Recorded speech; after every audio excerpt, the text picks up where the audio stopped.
Hey guys, welcome back to Callie and Beans Books. I'm Brittany, and today I'm going to talk about moving from YA contemporary into adult romance. This is something that I've been kind of working through the last couple of months. Last year when I started getting back into reading, I was focusing a little bit more on contemporary reads and the YA fantasy, and through that I've been kind of nitpicking on what I want to read going forward, especially with, wanting to make sure I fill my bookshelf with books that I actually enjoy and not just grabbing titles because other people are reading them and grabbing titles because I think I'll like them.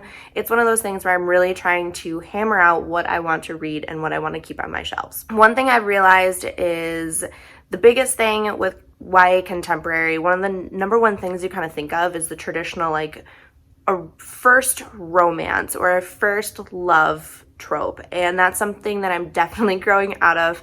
It's something that, we all experience at some point, whether it's in high school or young adult lives. Sometimes we don't experience it until later in life, and that's totally fine. It's just, for me, I don't feel like I can read or connect with characters that are going through their first love in high school. I just can't connect with them anymore. It's one of those things where I've found that, I've gone through that, and now I'm more into the romances, going into more about what's going on in their lives. They just have romance in their life as well that they're trying to get through, but they're actually focusing more on careers or something going on with their family, friends, things like that, more so than their romance. Their romance is just kind of sprinkled in there. So that's what this video is about. I'm just going to be discussing the YA contemporaries that I've fallen in love with and ones that I will probably continue reading, and give an example of one that I really didn't like, and that's the example of what kind of got me thinking about where I am with my contemporary romance reading. I'm going to start in the YA contemporary, and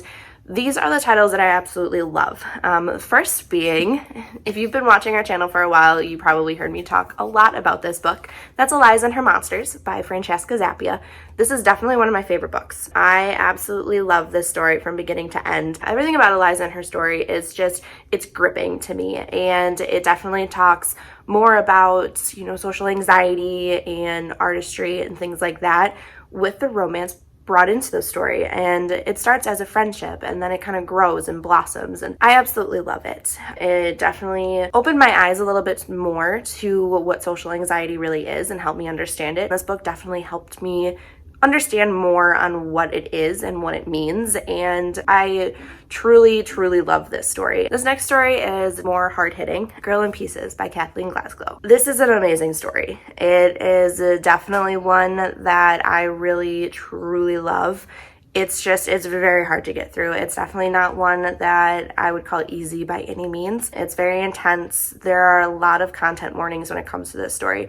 There's sexual assault, there's domestic violence, there's depression, self-harm, homelessness, drug abuse, laundry list of hard-hitting topics that should be talked about more. It's definitely a story that is very difficult to get through, but it's one that will always stick with me. Now, I've talked a little bit about the stories that I have enjoyed, and then the other one is kind of what got me thinking about this topic back in April, and now I'm just kind of playing around with it and wanting to put it into words on how I've been feeling about moving from YA contemporary to adult romance.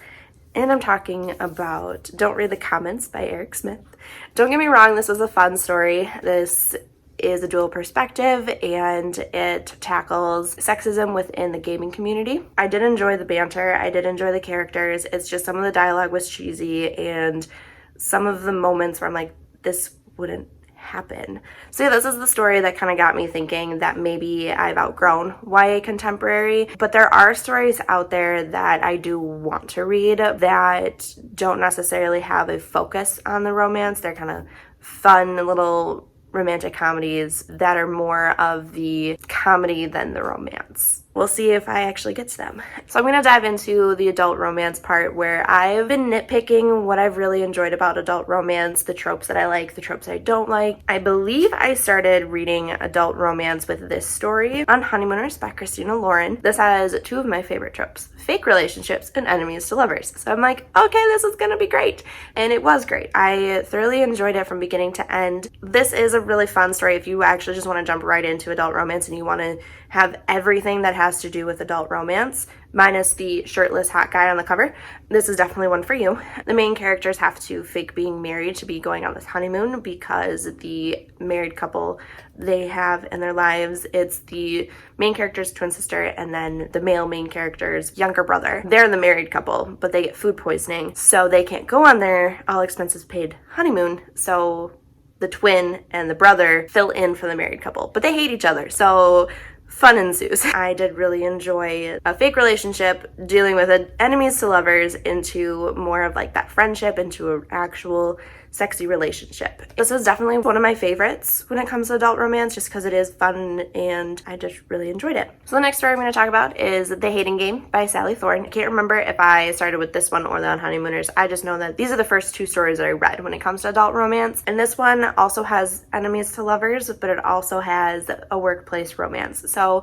they start as characters that work together that apparently hate each other, and then they kind of dive into this sexy little fling, and it's a lot of fun. I definitely enjoyed this. The only thing I would change about this story would be making it a dual perspective, so we actually get both leads' feelings and reactions. That's just another layer that I would really want and I would feel like I would really enjoy, but man, I love this book. It's definitely one that I want to reread at some point. There's just a list of new adult romance that I want to get to before rereading this story. But yeah, it has the work romance and enemies to lovers, and those are definitely two of my favorite tropes as well. So next story I have for you guys is Red, White, and Royal Blue by Casey McQuiston. This was our February Serpent and Badger book club book of the month that we read together, and definitely tackles enemies to lovers for sure. Other two tropes that are in here as well is royalty and politics. So if you really like following the royal family, if you're into whether it's American politics or any politics in general, I think you would enjoy this story. It also has LGBTQ plus rep. If I reread it, I might enjoy it a little bit more. It's just, I read this in February and I was in the middle of a romance-a-thon. So I was reading a lot of adult romance and really getting an idea of what I really like in a story and what I really don't like in a story. And this kind of had a couple of the what I really don't like in stories. The relationship between the two characters is amazing. I love how it goes from enemies to friends to lovers. It's a lot of fun. The multimedia use between texts, emails, and social media, that's a lot of fun. The banter between the friends and the siblings and all of the characters together, it's everything that I would want.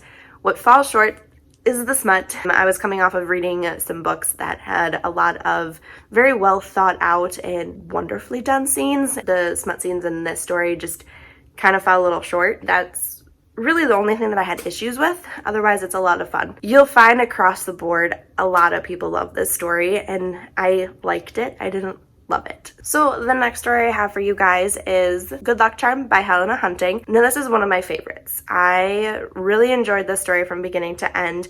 This has a couple of tropes that I really love. One being the second chance romance. So we have high school sweethearts that haven't talked to each other in I think like 8 years that are reconnecting, and they're kind of relearning how to love each other, and it is amazing. It's also dual perspective, which when it comes to second chance romances, I think that is perfect because you're getting both sides of the story right away. You're getting both of the perspectives of how their relationship ended, why it ended, how they're getting it through it and getting back together. And I just loved everything about this story. Helena Hunting's writing style is perfect for me. I really enjoy it. Major tropes in this, like I said, it's the second chance romance and it's an athlete story. Our male lead is a professional hockey player, so we're maneuvering through what a relationship is like in the spotlight when it comes to professional athletics, and I was all for it.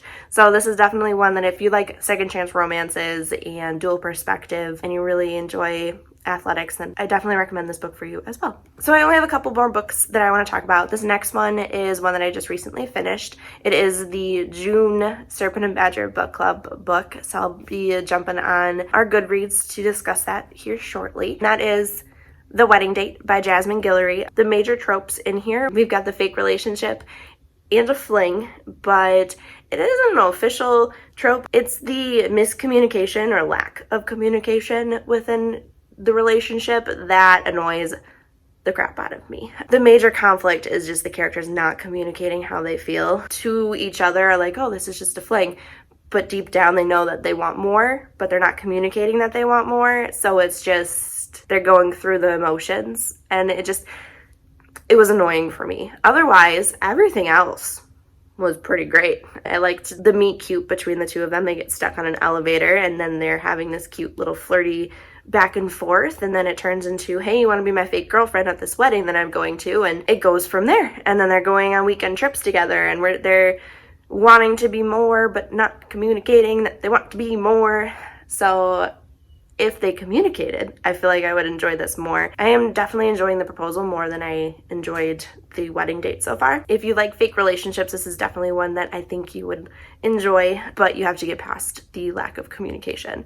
I just know that that's one of my pet peeves in real life relationships. It's not communicating, and then it becomes this huge fight, and it's not fun. So I feel like that's something that I don't like reading. So the final two books that I have to talk about today are my absolute favorites right now, and this is my favorite adult romance author currently, and that is Bromance Book Club and The Undercover Bromance by Alyssa K. Adams.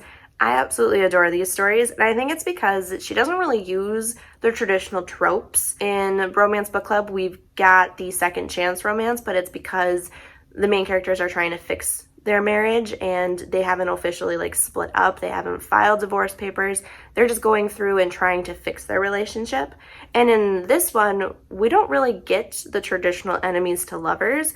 It's kind of a play on it in a way where female lead really doesn't like male lead, but that doesn't make them enemies. It's just a weird twist on it. We're focusing more on the male leads figuring out how to be in relationships with the women that they love by reading adult romance novels, and kind of getting an idea of what women enjoy and what they like by reading a genre that's stereotypically female only. And I did really enjoy everything. I will say, I think Undercover Bromance is better than Bromance Book Club. I think the story is better. With the character development, the plot, everything is better in my opinion. I think you do have to read Bromance Book Club just to kind of get an idea of who the characters are, and you originally don't like the main characters in this one in Bromance Book Club. And I think that's one of the best parts of reading this story, is you get a better light of these main characters from the first one. So definitely highly, highly, highly recommend Alyssa K. Adams. So that's it for my kind of thoughts video on YA contemporary and me working my way from that to adult romance, books that I've liked, books I haven't liked, then adult romance tropes that I really like. Overall, I am still figuring out who I do like and who I don't like. I'm always open for recommendations, so let me know in the comments if you have any. Otherwise, be sure to subscribe and hit that little bell icon to be notified when we post new videos. Until next time, guys. Bye.